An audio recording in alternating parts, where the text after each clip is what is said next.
Okay students, तो आज हम स्टार्ट कर रहे हैं फोर्थ चैप्टर बायोकेमिस्ट्री का, जो है आपका लिपिड्स। तो लिपिड्स जो आप डेली रूटीन लाइफ में आप ऑयल्स, फैट और जो भी एनिमल फैट यूज़ करते हैं वो आपका लिपिड्स में आता है। जितने भी ऑयल हैं आप डेली किचन में यूज़ करते हैं वो सारे आपके प्लांट सोर्सेज में आते हैं। अच्छा, इनका नेचर कैसा होता है? ये ग्रीसी होते हैं, ग्रीस जैसा होता है, वैक्सी नेचर होता है इनका, और ऑयली ऑर्गेनिक सब्सटेंस होते हैं। ठीक है, ये कैसे होते हैं? ऑर्गेनिक, यानी इसमें कार्बन, हाइड्रोजन और ऑक्सीजन पाया जाता है। जैसे कि फॉर्मूला है इसका CnH2nO2, जनरल फॉर्मूला है इसका ये। अच्छा, ये वाटर में या किसी भी एक्वस सॉल्यूशन में इनसॉल्युबल होते हैं, घुलते नहीं है। पानी या पानी जैसी कोई भी चीज होगी उसमें ये नहीं घुलेंगे, आप कितना भी इसको घोल लीजिए। ठीक है, तो इसलिए insoluble in water, soluble in solvent. लेकिन सॉल्वेंट जो होते हैं उनमें ये घुल जाते हैं, जैसे कि आपका ईथर, क्लोरोफॉर्म, एल्कोहल। जितने भी नॉन एक्वस सॉल्यूशन है, नॉन एक्वस सॉल्यूशन का मतलब क्या है? जिनमें पानी नहीं पाया जाता है, वो आपके नॉन एक्वस सॉल्यूशन होते हैं। एक्वस सॉल्यूशन कौन से? जिसमें आपके पानी पाया जाता है। ठीक है, वाटर। तो नॉन एक्वस सॉल्यूशन में ये सॉल्युबल होंगे और इनसॉल्युबल होंगे एक्वस सॉल्यूशन में। ठीक है, इसकी यही पहचान है। तो अब ये बने किससे हैं? हर चीज, जैसे कि मैंने आपको बताया था, कार्बोहाइड्रेट्स आपके बने हुए हैं किससे? आपके मोनोसैकेराइड यूनिट से। इसी तरीके से हमने पढ़ा था प्रोटीन, प्रोटीन किससे बनी थी? आपकी अमाइनो एसिड से। इसी तरीके से जो आपका लिपिड है वो किससे मिलकर बना होगा? फैटी एसिड से। ठीक है, किससे? फैटी एसिड से। तो monomer unit of the lipid is fatty acid. Fatty acid is the building block of lipids. ठीक है, जितने भी आपके लिपिड होंगे वो फैटी एसिड के छोटे छोटे पार्ट से मिलकर बने होंगे। विटामिन ए, डी, ई के जो होती हैं फैट सॉल्युबल विटामिन होती हैं। तो लिपिड और फैट जो होते हैं इसेंशियल होते हैं आपकी डाइट के लिए। अगर आप लिपिड या फैट जो है नहीं लेंगे अगर आप अपनी डाइट में, तो ये जो ए, डी, ई के विटामिन है वो सॉल्युबल होंगी ही नहीं। ठीक है, इंपॉर्टेंट डाइटरी कॉन्स्टिट्यूएंट, ये आपकी डाइट का बहुत ही इंपॉर्टेंट पार्ट होता है। And provide high source of energy, और ये आपके बॉडी को एनर्जी, हाई एनर्जी प्रोवाइड कराता है। ठीक है, lipids are third major class of biomolecules. Lipid जो देखा जाए, पहला है आपका कार्बोहाइड्रेट सबसे मेजर क्लास में। ठीक है, बायोमॉलिक्यूल उसका है, उसके बाद है आपका प्रोटीन, और थर्ड नंबर पे आता है आपका लिपिड्स। ठीक है, अब टाइप देख लेते हैं। टाइप ये जैसा प्रोटीन में था, सिंपल और कॉन्जुगेटेड और डिराइव्ड, और यहाँ पर है सिंपल, कंपाउंड और डिराइव्ड। तो सिंपल वाले में जो आता है आपका ट्राइग्लिसराइड्स आते हैं और बीज वैक्स आता है। जो मधुमक्खी का जो वैक्स निकलता है उसको बीज वैक्स कहते हैं। कंपाउंड में आता है आपका फॉस्फोग्लिसराइड्स और किरेसिन। ऐसे ही डिराइव्ड में आता है आपका स्टेरॉइड्स, टर्पीन्स और कैरोटेनॉइड्स। ठीक है, तो ये इसका क्लासिफिकेशन है छोटा सा। चलिए बढ़ते हैं आगे। अब बात करते हैं हम सिंपल लिपिड की। तो सिंपल लिपिड जैसा कि आप इसमें देख सकते हैं, क्या एग्जांपल था उसका? ट्राइग्लिसराइड और बीज वैक्स। तो सिंपल लिपिड के बारे में जानते हैं, ये क्या होता है? These are the esters of fatty acid. ये क्या है? ईस्टर होते हैं फैटी एसिड के, simple lipids, which containing glycerol या एल्कोहल। ग्लिसरॉल और एल्कोहल यहाँ एक ही चीज है। ठीक है, अलग अलग नहीं है। तो ऐसे फैटी एसिड जिनके पास ग्लिसरॉल पाया जाता है और उसके and carry no other substance, और उसके अलावा कुछ भी नहीं पाया जाएगा, केवल क्या होगा? ग्लिसरॉल होगा। जैसा कि आप स्ट्रक्चर में देख सकते हैं कि ग्लिसरॉल का फॉर्मूला है CH2OH CH2OH CH2OH। ठीक है, बीच में CHOH है, ऊपर नीचे CH2OH है। अब बात करते हैं फैटी एसिड की। इसका फॉर्मूला है COOH। आर यहाँ क्या है? रिप्रेजेंट कर रहा है किसी भी, कोई भी ग्रुप लगा हुआ होगा यहाँ पे। ठीक है, चाहे H लगा होगा, चाहे CH3 लगा होगा, मिथाइल ग्रुप, चाहे कार्बन लगा, कुछ भी लगा होगा यहाँ पे। ठीक है, कोई भी चेन आ सकती है यहाँ पे। तो इसमें सिंपल लिपिड्स में क्या होगा? एक मॉलिक्यूल होगा आपका ग्लिसरॉल का, और उससे जुड़ा हुआ होगा आपका एक फैटी एसिड। ठीक है, तो वो मिलकर क्या बनाएंगे? आपके सिंपल लिपिड। बात करें अब कंपाउंड लिपिड्स की। These are the esters of fatty acid which contains alcohol and other groups also। अब कंपाउंड में सीधी सी बात है, जब सिंपल में ग्लिसरॉल और फैटी एसिड था उससे मिलकर बना था, तो कंपाउंड में क्या आ जाएगा? एंड अदर ग्रुप ऑल्सो, इसमें कुछ ग्रुप और जुड़ जाएंगे। ठीक है, अब बात करते हैं डिराइव्ड की। तो डिराइव्ड जैसा कि आप जानते हो ये नेचुरली नहीं पाए जाते, ये हम निकालते हैं कहीं ना कहीं से, डिराइव करते हैं इसको किसी न किसी तरीके से। जैसे इसमें लिखा हुआ है these are the changed form of simple and compound lipid, यानी कि ये डिराइव्ड वाले कहाँ से बनेंगे, ये कहीं से नहीं आएंगे, केवल सिंपल लिपिड से या कंपाउंड लिपिड से निकाले जाएंगे या इनकी हाइड्रोलिसिस करा के। Compound lipids by hydrolysis. Hydrolysis का मतलब क्या है, लिसिस माने to break, hydro means water, मतलब पानी को निकाल के, H2O को निकाल के इसमें आपका डिराइव्ड लिपिड बना लिया जाएगा, या आपकी बॉडी में ही बन जाएगा। जैसे कि इसमें दिया हुआ है ग्लिसराइड, ग्लिसराइड में होता है आपका मोनोग्लिसराइड, डाइग्लिसराइड और ट्राइग्लिसराइड। तो इन्होंने देखिए रिएक्शन करके यहाँ पर मैंने आपको दिखाया है CH2OH, CHOH, CH2OH, ये है आपका ग्लिसरॉल का फॉर्मूला। और ये आपके तीनों 1 2 3 आपका ये दिया हुआ है फैटी एसिड। तो फैटी एसिड इधर से OH गया, इधर से H गया, इस तरीके से ये हाइड्रोलिसिस होगी तो 3H2O इधर निकल गया ये, ठीक है। अब जब ये निकल गया तो ये डायरेक्ट इससे ट्राइग्लिसराइड का फॉर्मूला ये बन जाएगा CH2O C double bond O R, CHO C double bond O R, CH2O C double bond O R, ठीक है। OH ये H2O बनकर हट गया, जैसा कि आप देख सकते हैं इसमें, ठीक है। तो ये आपका हो गया डिराइव्ड लिपिड। अब बात करते हैं किसकी, प्रॉपर्टीज ऑफ ट्राइग्लिसरॉल्स, यानी कि जो ट्राइग्लिसराइड जो है इसकी प्रॉपर्टीज की बात कर लेते हैं। तो पहला है इसका हाइड्रोलिसिस। हाइड्रोलिसिस जैसा कि अभी मैंने आपको बताया था कि ट्राइग्लिसराइड की अगर आप हाइड्रोलिसिस कराएंगे तो क्या मिलेगा आपको। अब सीधी सी बात है, ये ट्राइग्लिसराइड किससे मिलकर बना था, ये आपका ग्लिसरॉल और फैटी एसिड से, ठीक है।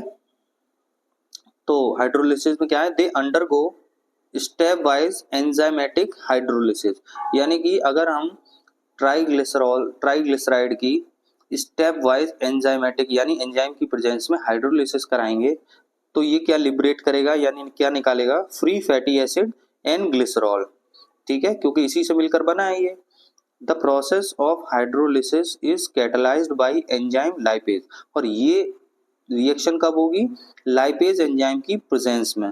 Is important for digestion of fat in GIT, यानी कि ये प्रोसेस आपकी कहाँ हो रहा है, गैस्ट्रो इंटेस्टाइनल ट्रैक्ट में हो रहा है, यानी आपकी इंटेस्टाइन में और स्टमक में, ठीक है, जब आप फैट खाते हैं और उसका डाइजेशन होता है तब, ठीक है। तो ये देखिए रिएक्शन को इस तरह से डिनोट किया है, ट्राइग्लिसराइड इसके लाइपेज एंजाइम की प्रेजेंस में हाइड्रोलिसिस कराई तो क्या मिलेगा आपको, फ्री फैटी एसिड मिल जाएंगे और ग्लिसरॉल मिल जाएगा, ठीक है।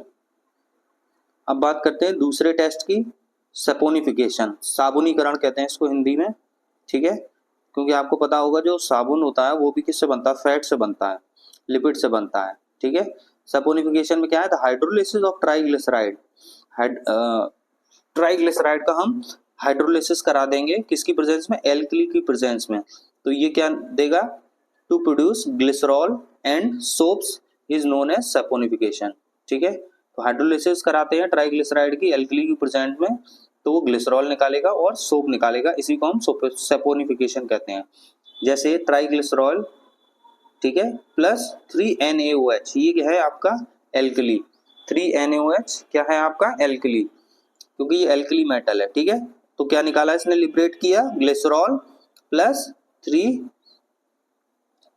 3COONA, ये है आपका सोप, ठीक है, इस तरह से आपका सोप बन जाता है। तो ये फॉर्मूला है आपका ट्राइग्लिसरॉल का, इसमें NaOH ये दिया हुआ है रिएक्शन में, तो ये सारा Na और ये जुड़ जाएगा जितना ये अंदर दिया हुआ है इसके, और बाकी रह जाएगा, ठीक है। तो ये देख लीजिए आपको यहाँ पे दिया हुआ है CH2OH, CHOH और CH2OH, ये किसका फॉर्मूला था आपका, ग्लिसरॉल का था, ठीक है। प्लस इसमें क्या निकला, 3R, ये तीनों R जितने हैं ग्रुप के ये आ गए, और COONA, तो ये हो गया सपोनिफिकेशन। अक्सर ये क्वेश्चन 3 मार्क्स में आ जाता है आपका कि राइट द प्रॉपर्टीज ऑफ ट्राइग्लिसरॉल्स, या फिर आ जाएगा सपोनिफिकेशन अलग से, ठीक है। अब बात करते हैं एक और प्रॉपर्टी की जिसको हम कहते हैं rancidity. It is the term used to represent the deterioration of the fats and oils resulting in an unpleasant taste. आपने देखा होगा फैट या ऑयल जो भी है, जैसे सरसों का तेल है अपने घर में काफी टाइम हो जाए उसको, तो उसमें धुंधलापन आने लग जाता है, ठीक है। तो वो यही रेंसिडिटी है, ठीक है। तो यही कह रहा है कि अगर डिटोरिएट हो जाता है, वो खराब हो जाता है, ठीक है, फैट और ऑयल, और उसका टेस्ट जो है चेंज हो जाता है, अनप्लीजेंट टेस्ट, ठीक है। Fat containing unsaturated fatty acid are more susceptible to rancidity, यानी कि ऐसे फैट, ऐसा ऑयल जिसके अंदर अनसैचुरेटेड फैटी एसिड है, वही सबसे ज्यादा रेंसिडिटी देते हैं, ठीक है। Rancidity occur when fat and oil are expose to light. अच्छा, ये होगा कब? जब आपने कोई भी ऑयल या फैट आपने उसको लाइट में एक्सपोज कर दिया, या एयर में, या मॉइस्चर में, या फिर उसमें बैक्टीरिया लग जाएगा, तब वो कैसा हो जाएगा? रेंसिड हो जाएगा, धुंधलापन आ जाएगा उस फैट में या आपके ऑयल में, ठीक है। अब हाइड्रोलिटिक रेंसिडिटी, ये एक अलग तरीके की रेंसिडिटी है। Hydrolytic rancidity occur due to partial hydrolysis of triglycerol by bacterial enzyme. अगर बैक्टीरिया लग जाता है आपके फैट में, तो क्या हो जाता है? हाइड्रोलिटिक रेंसिडिटी हो जाती है। किसकी वजह से? बैक्टीरियल एंजाइम्स की वजह से। किसमें? ट्राइग्लिसरॉल में, ठीक है, क्योंकि हम क्या पढ़ रहे हैं? Properties of triglycerols. Partial hydrolysis होगा इसमें, यानी कि पूरी तरह से जो वाटर है वो नहीं निकलेगा आपका, थोड़ा थोड़ा निकलेगा, ठीक है। अच्छा, उसके बाद है ऑक्सीडेटिव रेंसिडिटी। ऑक्सीडेटिव रेंसिडिटी क्या होती है? Is due to oxidation of unsaturated fatty acid. अब जो भी आपके पास ऑयल है वो रखा हुआ है, उसमें अगर अनसैचुरेटेड फैटी एसिड है तो उसका ऑक्सीडेशन हो जाएगा, ठीक है, उसकी वजह से ऑक्सीडेटिव रेंसिडिटी होगी, ठीक है। ये आगे हम सब पढ़ेंगे, unsaturated fatty acid, saturated fatty acid, ठीक है। तो अभी टेंशन मत लीजिए। This result in the formation of unpleasant product such as dicarboxylic acid. अच्छा, ये सब होने की वजह से क्या हो जाता है कि ये किस में बदल जाता है? डाइकार्बोक्सिलिक एसिड में, या एल्डिहाइड में, कीटोन में, ठीक है। Rancidity, rancid fats oil are not suitable for human use and consumption. आपने देखा होगा जब ऑयल धुंधलापन आ जाता है तो उसको हम क्या करते हैं? अक्सर फेंक देते हैं। ह्यूमन कंजप्शन के लिए वो ठीक नहीं है।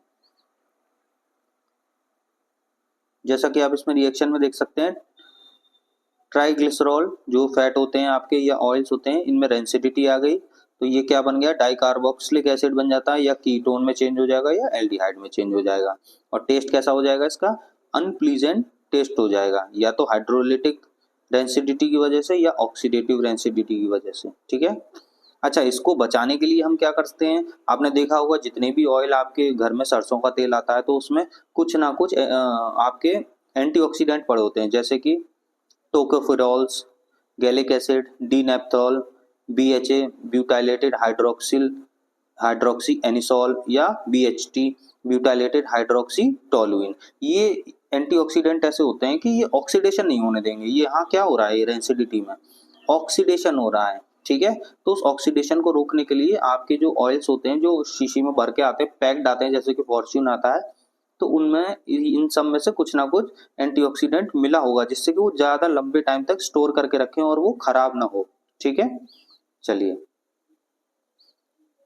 अब उसके बाद है लिपिड परऑक्सीडेशन। चौथा है आपका point, lipid peroxidation. In the living cell lipid undergo oxidation to produce peroxides and free radical which can damage the tissue. अच्छा, आपके अंदर जो सेल है, लिविंग सेल है, उसमें जो लिपिड प्रेजेंट है, अच्छा, ये लिपिड जो है हमारी पूरी ऑल ओवर बॉडी में प्रेजेंट है, ठीक है, हर एक सेल्स में पाया जाता है ये, क्योंकि बहुत जरूरी हिस्सा है। तीसरे नंबर पर यही आता है, ठीक है। तो लिविंग सेल में क्या होता है? लिपिड जो होता है किसके अंतर्गत चला जाता है? आपका ऑक्सीडेशन होने लगता है, और क्या बनाने लगता है? वो परऑक्साइड बनाने लगता है और फ्री रेडिकल बनाने लगता है। उससे क्या होता है? ये क्या करती है? फ्री रेडिकल और परऑक्साइड आपकी टिश्यू को डैमेज करने लगती है। These free radicals are believed to cause inflammatory disease। यहीं से आपकी क्या होने लग जाती है? इन्फ्लामेटरी डिजीज, जैसे कि एजिंग, कैंसर, एथेरोस्क्लेरोसिस जो हार्ट की आपकी बीमारी है,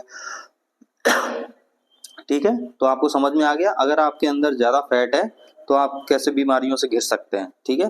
जितना ज्यादा फैट होगा उतने ज्यादा परऑक्साइड बनेंगे, उतने ज्यादा फ्री रेडिकल्स बनेंगे, उतनी ही ज्यादा आपको इन्फ्लामेटरी डिजीज घेर लेगी, ठीक है, जैसे कि एजिंग, कैंसर और atherosclerosis. It is fortunate that the cell possesses the antioxidants such as vitamin E, urate, superoxide, dismutase to prevent in vivo lipid peroxidation। लेकिन क्या है, आपकी सेल्स जो हैं उसमें ऑलरेडी एंटीऑक्सीडेंट होते हैं उसके ऑक्सीडेशन को रोकने के लिए, जैसे कि विटामिन ई है, यूरेट है, सुपर ऑक्साइड है, सुपर ऑक्साइड डाइम्यूटेस। ठीक है, ये इस तरीके के आपके सेल में नेचुरली पाए जाते हैं। ठीक है, इस वजह से ये नॉर्मल प्रोसीजर में नहीं होता है। लेकिन आप अगर ये चीज़ें नहीं है आपके अंदर, vitamin E, urate, super oxide dismutase, तो फिर क्या होगा, आपके पेरोक्सीडेशन होने लगेगा। ठीक है, इसीलिए बोला जाता है कि जो एंटीऑक्सीडेंट मल्टीविटामिन है ना, खाया जाता है वो इसी चीज़ को रोकने के लिए। अब बात करते हैं हम किसकी, फैटी एसिड की, जिससे जो क्या है एक तरह का बिल्डिंग ब्लॉक है आपका लिपिड का। ठीक है, तो फैटी एसिड के बारे में जान लेते हैं। They have even number of carbon atom. अच्छा, फैटी एसिड के बारे में क्या है, ये क्या होता है, इवन नंबर होते हैं इनके पास, ये 2, 4, 6, 8, 10, 12, 14 इस तरह से। ठीक है, इतने इसमें कार्बन एटम्स होते हैं, इवनली होंगे, ऑड नहीं होंगे। ठीक है, chemically fatty acid are mono carboxylic acid. ये क्या होते हैं आपके, मोनो माने सिंगल और कार्बोक्सिलिक एसिड। ठीक है, मोनो सिंगल कार्बोक्सिलिक एसिड के होते हैं विद एलिफेटिक कार्बोनिक चेन। और जो आर मैंने आपको दिखाया था उसमें क्या होता था, वो कार्बनिक चेन होती थी। यहाँ पे आपको मैं दोबारा दिखा सकता हूँ, यहाँ पे ये फॉर्मूला जो दिया हुआ है, ये देखिए फैटी एसिड, ये फॉर्मूला दिया हुआ है फैटी एसिड का। तो ये क्या है, कार्बोक्सिलिक एसिड COOH। तो ये कार्बोक्सिलिक एसिड हो गया, और ये जो आर लगा हुआ है ये है आपका एलिफेटिक कार्बन चेन। आर का मतलब कोई भी ग्रुप आ सकता है यहाँ पे। तो ये फॉर्मूला है आपका फैटी एसिड का। ठीक है,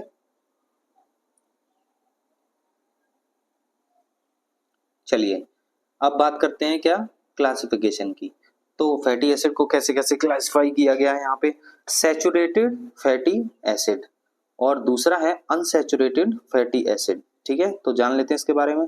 सैचुरेटेड क्या होता है, the fatty acid contains straight chain with single carbon carbon bond. यानी कि इतने सारे इसमें फैटी एसिड लगे हुए हैं, स्ट्रेट चेन हो और क्या हो, सिंगल सिंगल कार्बन जो है उसके बीच में सिंगल सिंगल, देखिए आप नीचे देख सकते हैं सारे बॉन्ड क्या है इसमें सिंगल सिंगल लगे हुए हैं। ठीक है, have no carbon carbon double bond, यानी कि कार्बन और कार्बन के बीच में कोई भी डबल बॉन्ड नहीं होना चाहिए।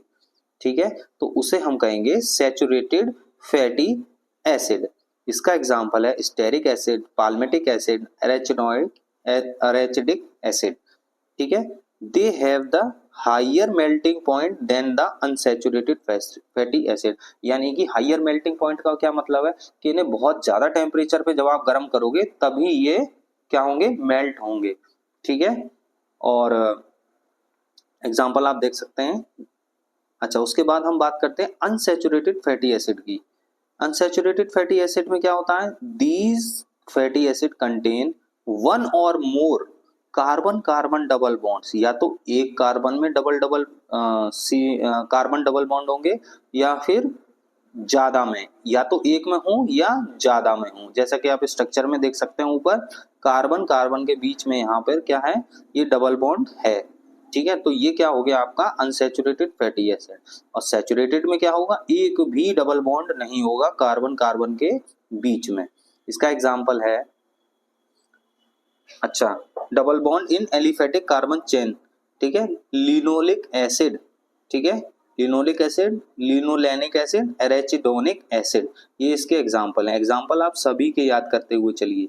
देखिए ये क्या था, आर, ये एलिफेटिक चेन है। ये जो कार्बन चेन दिख रही है आपको, ये क्या है, एलिफेटिक चेन है पूरी आपकी। जहां पे आर लगा हुआ था उसको हमने पूरा ओपन करके दिखा दिया कि आर में क्या क्या हो सकता है। ठीक है, और ये जो है COOH। ठीक है, ये आपका वो एसिड वाला ग्रुप हो गया, फैटी एसिड।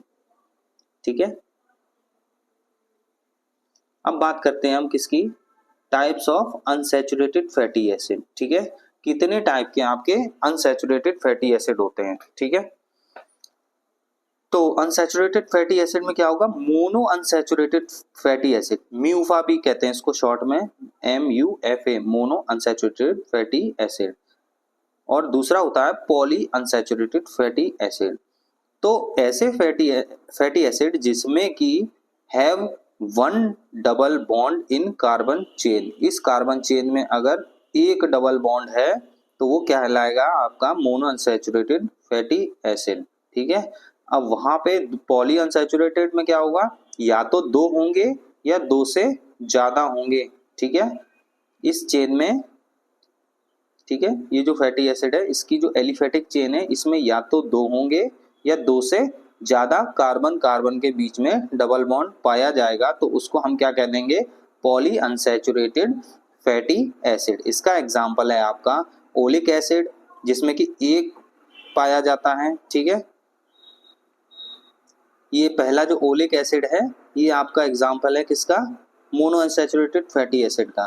ठीक है,